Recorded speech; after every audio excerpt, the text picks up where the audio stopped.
I think of all those fuzzy, buzzy kinds of phrases like discrimination or microaggressions or oppression or structural oppression as cultural ways of having technical terms for the very destructive and wrenching experiences of feeling shut out, being left out, being overlooked, being looked down upon, being insulted, being chased, being made to feel less than human.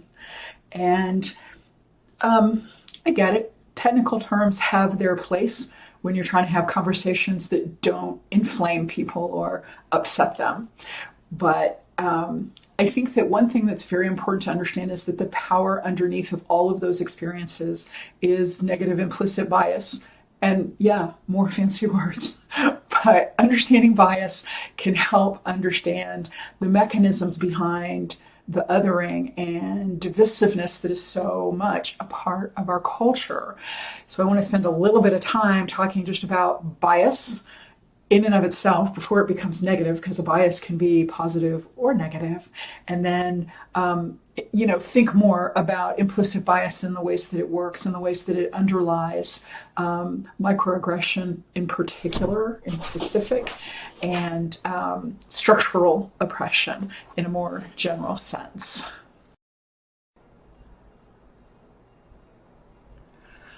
Bias 101. What is it and why is everybody talking about it?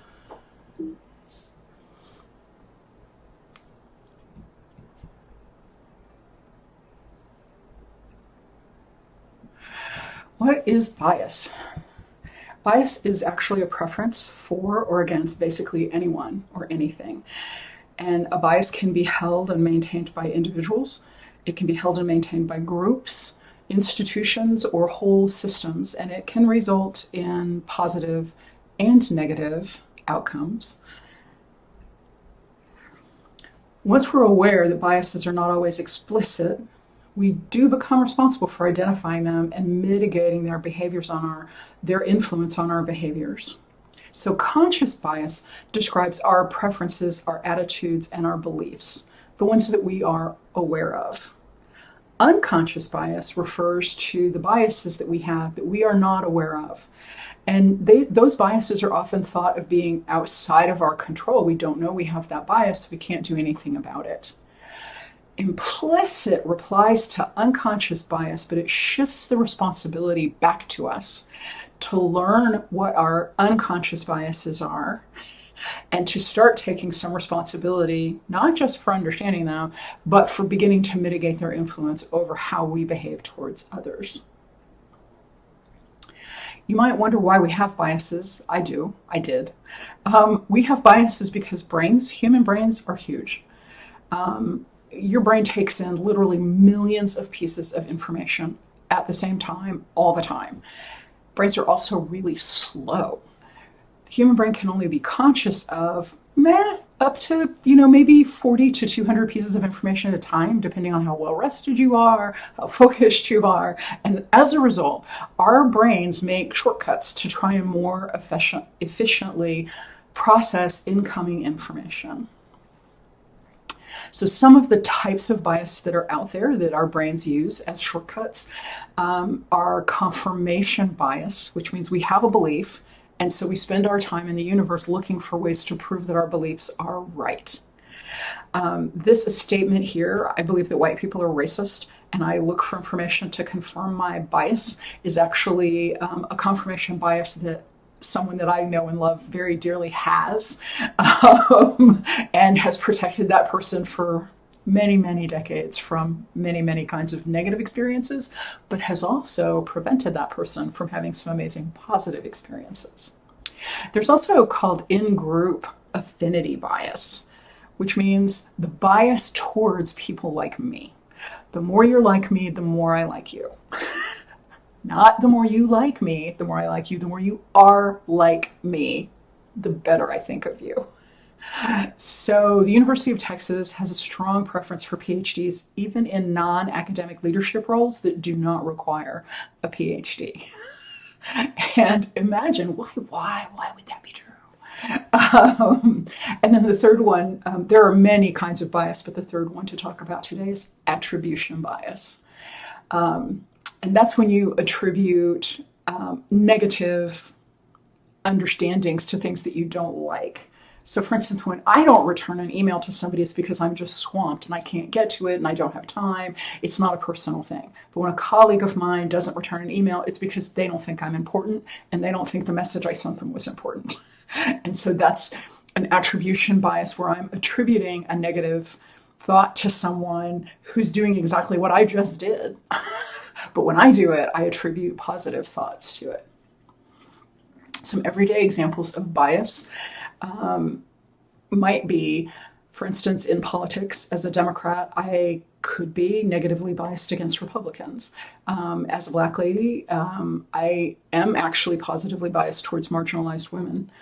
In terms of age, the older I have become, the more harmless other people believe me to be, and that is actually counter to the truth. Around sexuality, because I am a cis woman married to a man, it is generally assumed that I'm straight. Subaru owners, I do have a very specific narrative about people who drive Subarus, which I am one, and that is that they are very smart and liberal and responsible people. That is based on absolutely nothing except my ownership of the car and commercials. Or Longhorns. I have a very specific narrative about UT people, which is that they are loud and stupid and the rules don't apply to them and they are arrogant. And then I remember, oh yeah, that's me too. Like, I'm alone. Comes from growing up in Austin and being a kid here. So those are just some everyday examples of biases. Bias creates social problems when it results in microaggressions between people and when it permeates a system to the detriment of a group of people. So here are some examples of some microaggressions that are extremely common here. And then there are also other I don't have examples up here of times that a bias might work against a large group of people, but when you think about redlining that happens in terms of who can live in one neighborhood or another neighborhood, when you think about the bias, towards men in certain professions where there's a bias towards women in other professions, those are places where the system has been permeated by a particular bias that might be hurtful to other folks who want to be a part of that system or organization. When you're approaching bias, it's best to practice some empathy, not in a passive way, but to put yourself in someone else's shoes, because that helps us build feelings of connection. And the other thing you want to do is to foster your curiosity about people who are not like you. Try and learn something about people.